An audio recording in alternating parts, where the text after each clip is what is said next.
Hi everyone, welcome back to, I made a thing. This is our second video on making Cornish pasties. Although I can't call them Cornish pasties because even though I'm Cornish, I'm not in Cornwall and they have protected status. So this is my pasty made in a Cornish style. So I've got all my ingredients here. We made our pastry in the first video this morning. I've already made 3 pasties there, so that because I made a double quantity. The quantity that you made will make 3 really nice sized pasties. You can get 4 if you want them slightly smaller, but I've got the 3 pieces cut here. So that's your rough puff pastry.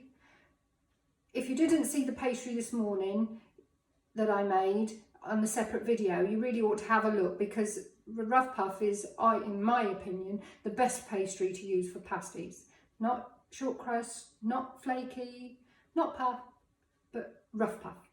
So we've got the pastry, then I've got the potato. I don't dice my vegetables, I cut it into slithers really, so it's about a centimetre into a square into a slither. So that's the potato, and I lay everything out as I'm going to use it. So we've got the pastry first, then we've got our potato in slithers.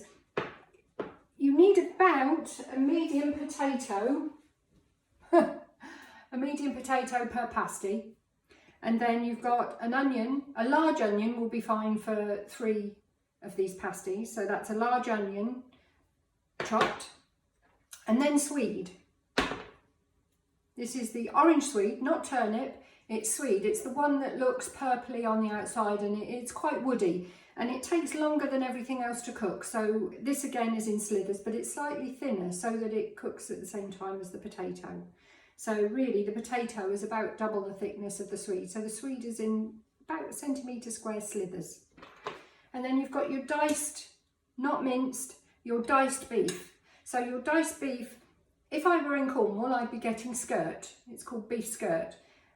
But up here, I know some supermarkets have the skirt, but I quite like using flank. This is the beef that I use up here. It's flank, and this is cut into about centimetre chunks as well. So I divided it up here so that I know I've got enough for each of my pasties. Actually, that pasty there looks a lot better off for me than that one. So we'll take a little bit off of there. There we go, divided that up. And then I've got my salt and pepper, some butter, and some water with a pastry brush, and my flour sifter. So if I go back round, you've got your quantity of pastry from this morning divided into 3. You've got your potato, works out about, if I give you ish measurements, it's about 60 grams a pasty for these 3 sizes, the size of these 3 that we're doing today. And then for the onion, about 30 grams. Swede, 40 grams, and your meat, the same as the potato, 60 grams. There is I know with the protected status, there is a ratio that you have to have there, but this is the way I do it, and most people, that's why I'm doing the video, because people say, oh, lovely pasty, where's your recipe? So, first thing we're going to do, I'm going to give myself some room. So I've got my rolling pin, I've got the oven on. The oven is on hot, so it goes on about 200 to 220, that's gas mark 7. And then we're going to put it in for a little while and then turn it down. So overall it's going to take an hour to cook. So the first thing we're going to do is we're going to roll out our pastry. We've got no plates to cut circles. We really don't do that because we don't waste any pastry. So I'll take one of these pieces that I've cut off. This is one of those funny things that, like a tradition really, I always use a bone-handled knife for my pasty pastry. Not for anything else, but it's a really strange thing that you get used to, and I always carried it on. Let me move these out of the way. So I've got my square of pastry, and I'm not going to need it because if you can see, this side's the best side, you can see that there's all the layers of the pastry that we folded this morning. So we don't want to mesh mash it all in. We're just going to roll it out flat so that those layers, once the moisture's in the oven, it puffs up. So I'm just turning it into a kind of a circle, so I've got the shape there, and I'm going to roll it. I'll have a little bit of flour on the top so my rolling pin doesn't stick, and I'm going to roll backwards and forwards and turn, backwards and forwards and turn. So we're not going to go too thin, but you'll see as I load up the pastry, it's going to look quite a lot of filling for the size of the pastry, but that's why we're using strong flour, because we need some stretch in the pastry so that we can actually pull it over the top of the vegetables. If you've got your pastry too big with a tiny little bit of filling in the middle, you're going to end up with your pasty being full of air. So we'll go there. You've got the, I suppose, a bit bigger than a side plate. I think that's how you could gauge it. So we've got our pastry rolled out. It's not a circle, but it really doesn't matter because we're going to build the pasty now. So we're going to go by handfuls, and we have a really good handful of potato. So I'm going to put a bit more in there because your potato is your base. And then we're going to salt the potato. Seasoning's quite key. And then I'm going to take a handful of onion, and you're going to roll it across so that you've got onion over the whole of the area of potato. No mixing it all together first, nice layers.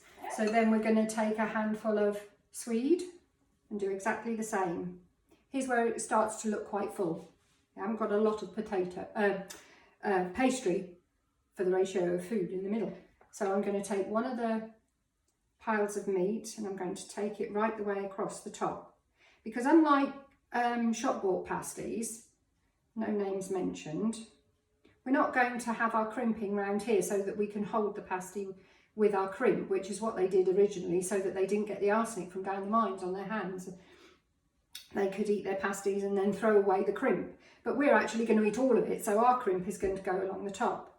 So now I've got all the ingredients there, and I'm going to salt again. So I salted the potatoes initially, salt again, and then, unless I'm making them for Becky, my daughter, we put in a good amount of pepper all the way across the top. So then we've got just a little shake of flour, and I put 2 tiny little bits of butter. Now I know that in the old days, they also used to put a dollop of clotted cream, which I've never tried, but I should imagine it's quite nice. But it's not as salted as butter. So then we're going to take the pastry brush with the water on right around the outside. Now I need an overhead camera really to see this because I haven't got a lot of spare pastry. I'm not building it on one side. I'm putting everything in the middle. So I've got, I suppose, I've got about an inch here and an inch and a half there. So what I'm going to do now is I'm going to take the sides and I'm going to bring them and lift them up on the top and just squeeze that together to hold that in place. So then I'm going to pull the pastry together, and at the same time I'm pushing the filling in so that I'm not left with a big air gap. So then I'm going to do the same this side, and now you can see why we haven't put stuff on the side. We've put it all through the centre. This is where we're going to turn it over, but we're going to turn it back up again. So you don't need to cut anything off. You're going to eat all the pastry. It's all going to be on the top. So crimping. Basically what you'll do, to start off, you're going to turn over the corner. Can we see there? Let's move that out of the way. And you're going to hold your thumb where you've actually joined your pastry, and you're going to fold that piece over. So you've got one bit you folded over, your thumb is there, and then you're going to put that pastry over. Move your thumb along, pull and fold. This is why you need it to be stretchy. Pull and fold over your thumb. Pull and fold over your thumb. So you're going to go all the way around the outside. So all the time you're folding over your thumb. So you're just pulling the pastry over. So when we get to the end, you've got this bit on the end, this bit here, and that's just going to tuck underneath. Now that's how you would buy a pasty in a shop, with the crimp all the way around the outside edge. But with our homemade ones, we're going to roll it up the top, and that's our pasty. We've got it there, and the crimp is over the top. And because we layered and put all our fillings inside at the top, every mouthful you're going to have a nice mixture of the filling. So that's how you do it. And it then goes onto a baking tray with some baking parchment. The best invention ever is baking parchment. So we'll put that on there, and I'll come back when all of them are ready to go in the oven. I finished assembling everything, and what I've done now is I've got a beaten egg, no milk or anything added. I've quite generously covered with the egg wash.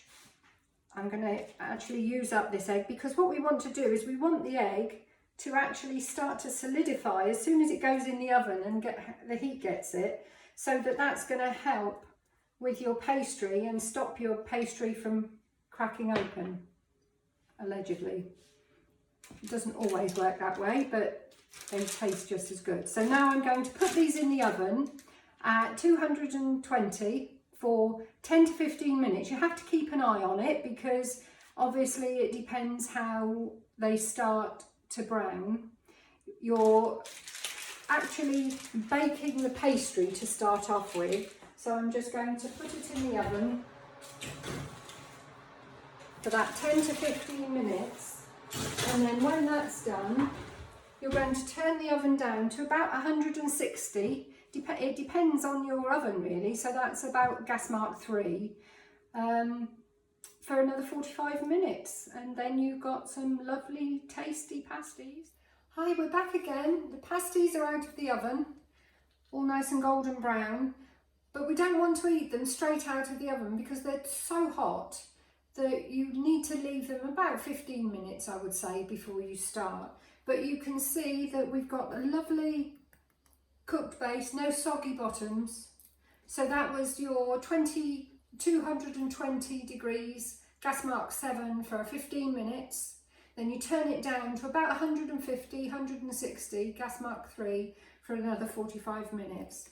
So then all there is left to do, move these ones out of the way, and show you what they look like inside.